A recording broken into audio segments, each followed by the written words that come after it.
పైన కుల బహిష్కరణ చేసిన వీడీసీ పైన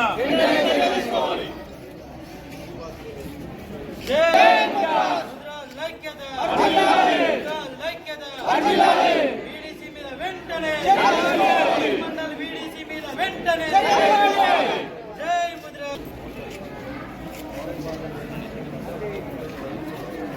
పరిమండల్ వీడీసీ వ్యవస్థను వెంటనే పరిమండల్ వీడీసీ వ్యవస్థను వెంటనే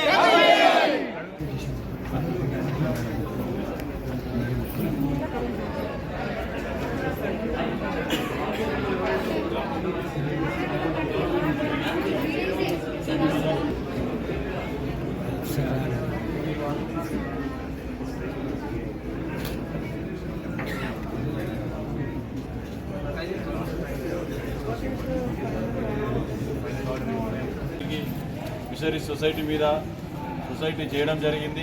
ఆ సొసైటీలో వీళ్ళందరికీ లైసెన్సులు కూడా ఉన్నాయి. ఆ సొసైటీ ఇచ్చిన తర్వాత వీళ్ళు చేపలు అలా కలపడము అవి పెరగడము ఇవన్నీ చేస్తే పరిమండల గ్రామస్తులు వీడీసీ వాళ్ళు వేరే ఇంకా వేరే కులాలను తీసుకొని వచ్చి మళ్ళీ చెరువుల చేపలు దొంగతనం చేయడము, లేకపోతే వీళ్ళను కుల బహిష్కరించేసి వీళ్ళు నిర్మల్ అవుతున్న ఆటోలను ఎక్కేయకపోవడము, గ్రామ పంచాయతీ నుంచి వచ్చే ట్రాక్టర్ని బంద్ చేయడము, వాటర్ బంద్ చేయడము. వీళ్ళు ఏ నాగరికతలో ఉన్నారు ఇంకా అంటే వీళ్ళకి ఎలాంటి చట్టం వీళ్ళ వీడీస్ అంటే ఏమన్నా చట్టమా? ఏదో గ్రామానికి అభివృద్ధి అని చెప్పేసి మనం ఏర్పడేసుకున్న వ్యవస్థ అది.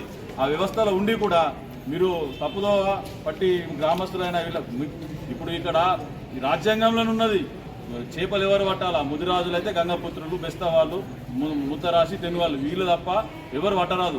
అక్కడ ఎవరు ఉంటే మా ముదిరాజులు కానీ గంగపుత్రులు కానీ లేకుంటే మీ వీడీస్కి హక్కు ఉంటుంది, మీ ఊరికి హక్కు ఉంటుంది. మేము అక్కడ ఉన్నాం కాబట్టి ఆ సర్వ హక్కులు ముదిరాజులకి ఉంటాయి.